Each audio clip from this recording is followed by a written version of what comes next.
Coming up on First at 4, the latest on a serious school bus crash in Magoffin County.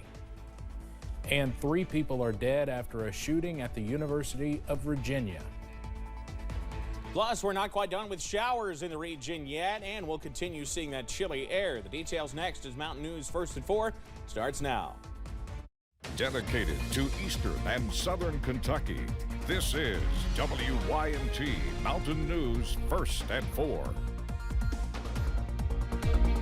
Good afternoon, I'm Steve Hensley. First at 4 on a very busy Monday. A school bus crash in Magoffin County early this morning as students were heading to school. The crash left multiple students and the driver injured. WYMT's Olivia Calfee has been at the scene all day. I'm standing outside of the Magoffin County Courthouse where officials spoke to the media earlier. The crash happened along Route 40 on Falcon Road. As of now, we know that 18 students along with the driver were taken to the hospital. The injuries at this time range from minor to critical. Magoffin County Schools Superintendent Meadows says they are doing what they can to support the students and families at this time. You know, all of these families, of these students and this driver, they're in our thoughts and prayers.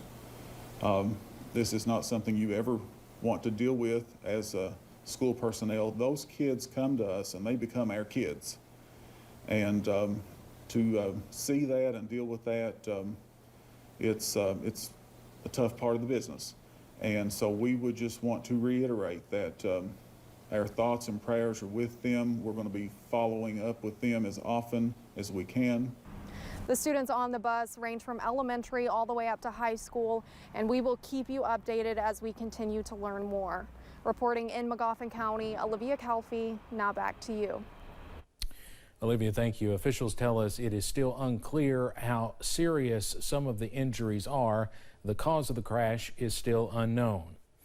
Middlesboro Emergency Management responded to a house fire last night that killed a 10-year-old and left 5 others with non-life-threatening injuries. A cause for the house fire has yet to be determined as first responders continue to investigate. 10-year-old Mark Smolik was unable to escape the flames, leaving his family and classmates in grief. Middlesboro School Superintendent Waylon Allen says the tragedy has left the town in tears. I'm just completely devastated. It really puts in perspective things that are important, and we're truly devastated. Our community and town, we're going to miss Mark so much. Shiloh Church in Middlesboro is currently providing shelter for the family, and they will also be taking up donations to help support their recovery. We'll have more about this tonight at 6. As winter approaches, RSV cases seem to increase, but this season the virus is impacting more than just infants and children. Several healthcare professionals say they are seeing an increase in RSV in adults. Medical Director with Primary Care Centers of Eastern Kentucky, Dr. John Jones, says he and his staff have seen several positive RSV cases, with some patients even being put on a ventilator.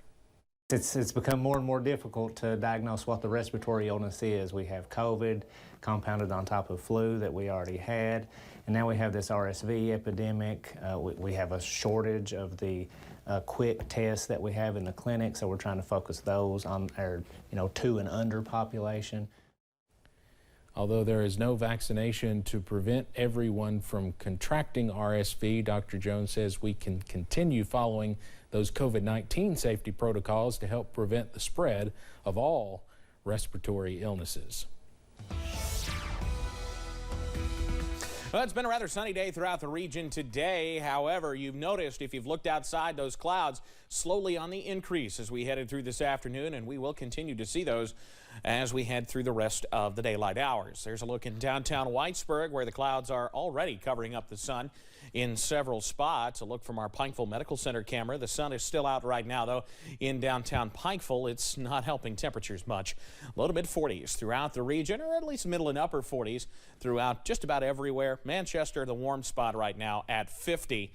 Warm, of course, being a rather relative term. You already see the first of those showers trying to move into places closer to Lake Cumberland. Those likely not reaching the ground just yet there west of Columbia, but they will be heading in our direction as we head through the nighttime hours. You see the snow. That's because some of our rain showers could start as a little bit of a wintry mix overnight. However, we do transition to plain old rain. This is not going to be any kind of impact, or at least much of an impact on the roads. Just something to watch during the overnight. I'll have the details on what this means for your Tuesday forecast and beyond coming up in a few minutes. Steve? All right, Evan, thank you. A University of Virginia student suspected of shooting 3 football players to death and wounding 2 other students on the school's main campus in Charlottesville is now in custody. Students and others on campus were on lockdown, but that was lifted Monday morning after authorities conducted a search on and around school grounds. Classes were canceled for the rest of the day. The suspect is Christopher Darnell Jones. We are told Jones was a football player for the Cavaliers in 2018. The shooting happened last night as a charter bus full of students returned from seeing a play in Washington. Police are investigating the deaths of 4 University of Idaho students found in a home near the campus. Yesterday, police responded to a call for an unconscious person on a road just south of the campus around noon when they found the victims dead. The families of the students have been notified, and the Moscow Police Department is investigating. The police department does not believe there is an active threat to the community. Classes were canceled today to honor the student victims. Veteran actor John Aniston, best known for his long-running role on the soap opera Days of Our Lives, has died. His daughter, actress Jennifer Aniston, shared the news on social media that her father died on Friday, Veterans Day. Aniston was born in 1933 and served in the U.S. Navy. He began playing the character of Victor Kyriakis on Days of Our Lives in 1985 and appeared on the show the same day he died.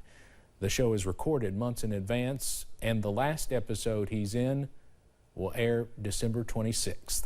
Aniston was recently honored with a Daytime Emmys Lifetime Achievement Award. Aniston's other acting credits include roles on Search for Tomorrow, The West Wing, and Mad Men. John Aniston was 89 years old. Coming up on First at 4, we'll take you live to Indonesia and talk with WYMT White House correspondent John Decker about President Biden's meeting with China's president and more. Plus, a few more showers on the way as we head into tomorrow, but the big story remains the chill. The latest breakdown on the way.